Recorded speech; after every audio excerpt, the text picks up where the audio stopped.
Hello and welcome back to our third session. I hope you are enjoying all the different voices, different accents, different insights. Very, very beautiful. We're discussing marriage, two people encountering each other as mystery. Not to be figured out, not to be fixed, but to be received. And to receive the self that the other is also giving to me about me. See, I can't know myself without you.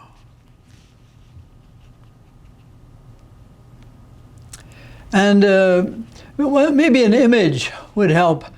I don't know if you know, but a tree planted in the earth grows. The reason it grows is because of wind.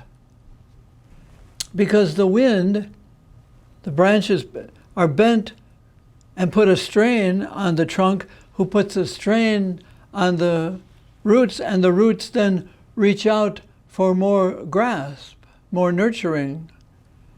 And it gives more nurturing, so it grows more leaves and branches and creates more resistance to the wind, and so it's a creative cycle. Well, in some ways, that's the beauty of marriage. It's about gifting, and we have talked about that. In every human reality, physical, spiritual, psychological, intellectual, in everything, there is a hole, a space. So I think the image of a donut. The donut has many promises of sugar and nuts and coconut and everything, but in the middle is a hole. Marriage is similar to that. It's got great promise, but it's a constant experience of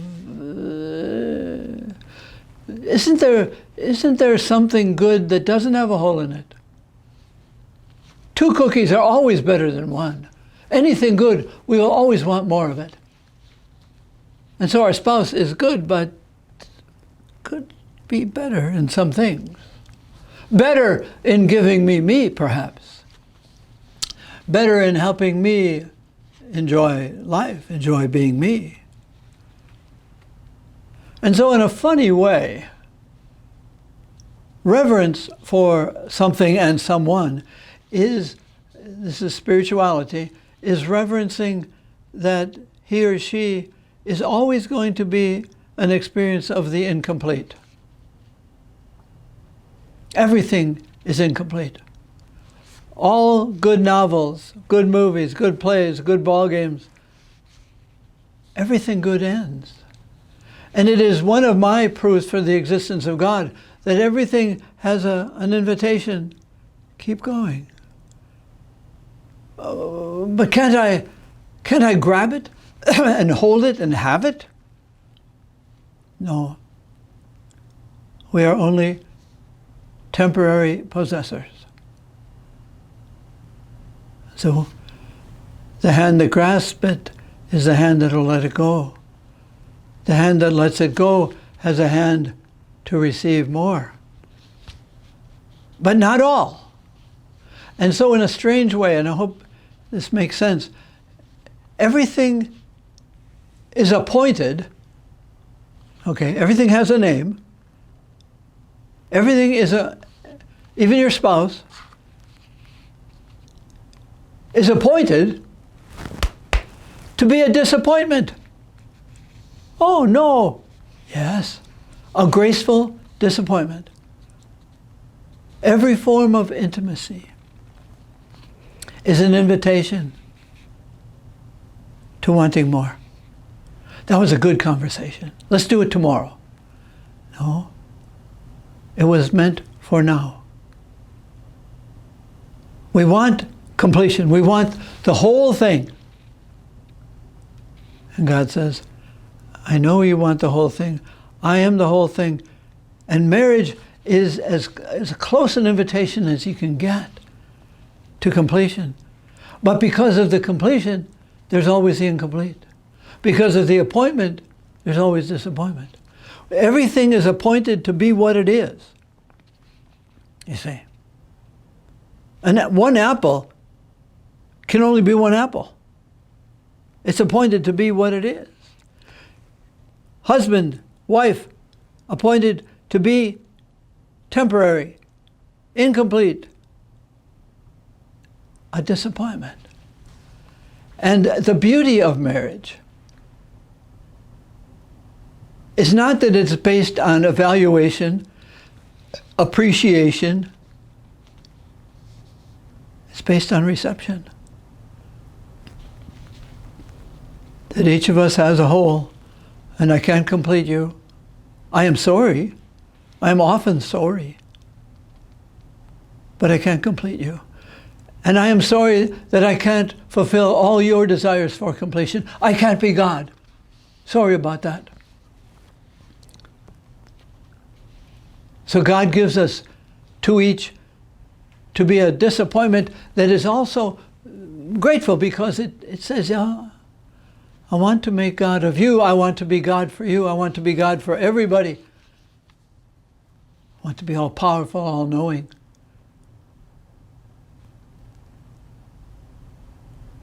Only in God will our souls be at rest. But we come very close to rest in the awareness that you are a wonderful gift, but you're not the whole thing. That you have the fingerprints of God on you. And at the bottom of every gift is an RSVP. Please respond. See the hand that holds the gift, not just the gift. So that's what we're about in the sacrament of marriage, to live with the appointment. A spouse can only take his or her spouse to the threshold of completion, right there, and then you shove them a little bit beyond you, into go into yourself. I want to lead you not just to me, I want to lead you to yourself. And not selfishly, but the more you are grateful for you, you will be generous to me. Yeah. That if I can help you receive yourself more and be grateful for yourself, many people will be very grateful for our marriage, because we are married not just to be for each other, to make a little nest in the West and let the rest of the world go by. No, we don't let the rest of the world go by. We enter into it. Because I am loved, not just appreciated, but really loved, I will be freer to love my brothers and sisters, my family, my relatives, neighbors, the poor, the needy. Excuse me. So that and we'll say it again, but the object of intimacy of any kind is fruitfulness. And the fruitfulness is not just between us. It's to send. There's a mission in marriage, not just to each other. No. I want to create you so that you can be more for your brothers and sisters. And I hope you can create me, that I'm less afraid of my poverty and more generous and more available to the poverty around me. What a marriage that would be. To be so loved. Again, I say, love is different from appreciation. Because appreciation also has its opposite, unappreciation. But to be loved. I didn't earn it. You don't earn love, you earn appreciation. Approval. God loves us. God doesn't approve of us or appreciate us. God loves us. And says, now, love my brothers and sisters because of the love that you have for one another that creates you to be a gift and enter into communication and community with others. Wow. But it takes deepening. And not being fooled that I can complete you. I can't give you yourself. I can help God give you you. What I will give you is more and more the blessedness of your humanity. And so marriage offers the opportunity for the exchange of love. That says you no longer have to hide your humanity, your poverty, your incompleteness. You don't have to hide. You don't have to keep yourself to yourself.